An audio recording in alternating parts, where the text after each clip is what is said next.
Okay, so today we're preparing a traditional Russian drink, well, Slavic drink, which is called Kvass. It's a fermented bread water, basically. It contains some alcohol, but a very tiny percentage. Depends on how long you're gonna keep it fermenting for. It's very delicious. It's homemade. It's probiotic. It's helpful for your gut. So let's see how we're preparing kvass, and let's try it out. Enjoy. First thing we need is any kind of bread, and we just bake it in the oven, toast it just a bit. Up, make it toast. I usually do on 150 because this oven is a bit crazy. While we're toasting our bread, we're gonna boil the water just a bit and wait. I usually spend around 30 minutes preparing kvass because I just spent 1 minute to put the water boiling and to put the bread in the oven. Then I mix it up, I add some yeast, I wait for 12 hours, then I add some sugar, then I put it in the bottles, add some raisins so it's carbonated, wait for 4 more hours, then put it in the fridge, and then it's done.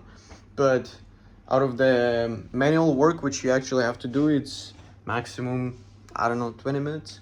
So it's very easy, it's super delicious. And for me it's also kind of a meditative process because it reminds me of my home. So every time I do it, I feel calm, you know, relaxing. I feel like I'm at home. So wait, this is the best option for broke students because you always have bread at home. Water is mostly free, and then you just need to buy raisins and sugar, mix it all up, wait for 5 days, and then you have a liter of amazing alcohol, which can give you actually a very good buzz. I tried and I know.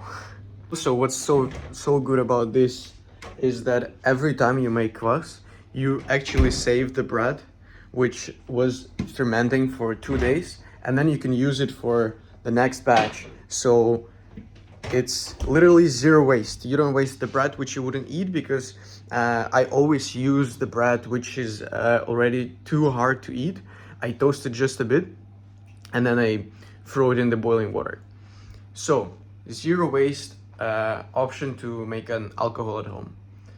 I hope I'm not going to jail for this. Actually similar to kombucha, I think, but kombucha is made on while fermenting a tea mushroom, I assume. And then for this we use yeast and bread. And if you're preparing for the first time, then you would need to buy, at least in Spain, levadura de panadería it's called. That's what they use to cook, to bake bread.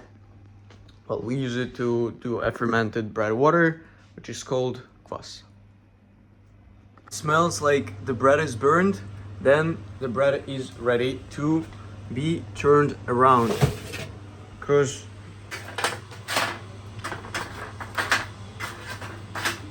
And let's put it back for a little bit more. The darker it is, the best, but try to not make it as dark as this one right here, because it's gonna be a bit bitter. But the little parts which are burned on the bread is good because it adds a good flavor and it adds a good color. Always, as everywhere in life, it's better to go somewhere in the middle, you know? Do not go way too soft or way too hard on the bread. Once you see the water bubbling, turn the heat off so it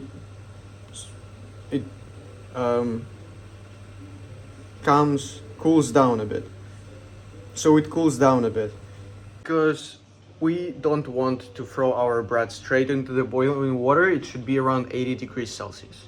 If you're from USA, calculate how many it is in Fahrenheit. I have zero clue. Sorry. The bread is ready. Now we threw it in the hot water.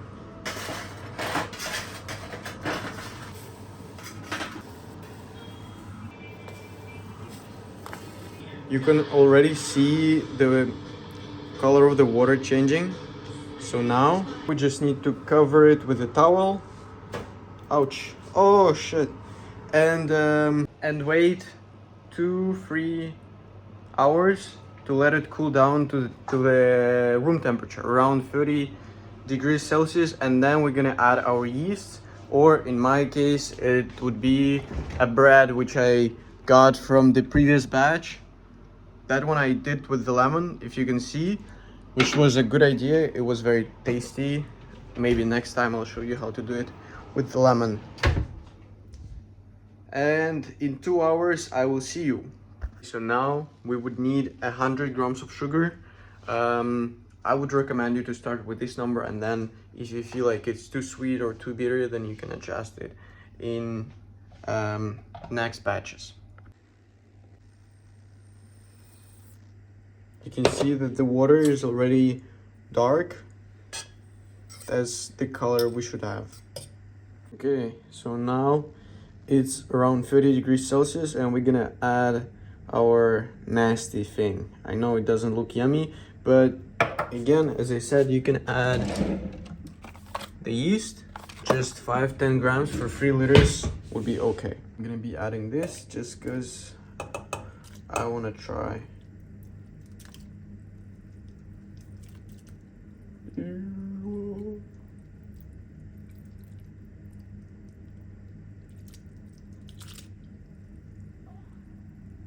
Nice.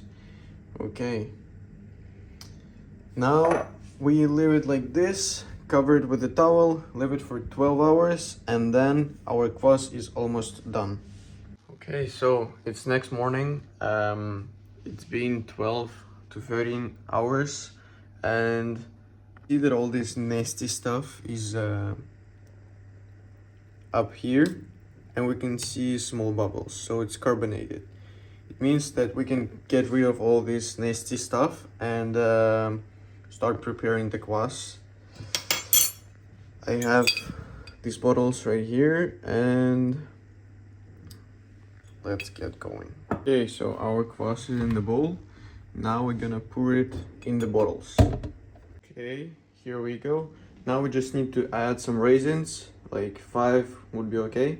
And then also do not fill the bottles up to the neck, because we still need some place to because it's gonna get carbonated, so we need some space for the gas.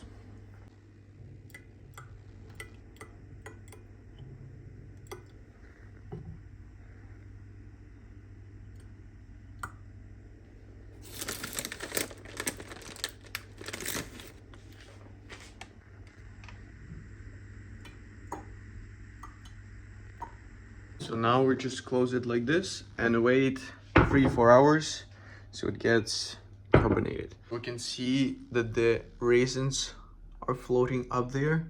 It means that it's time to put the bottles in the fridge, wait until it's cooled down, and then it's ready to consume.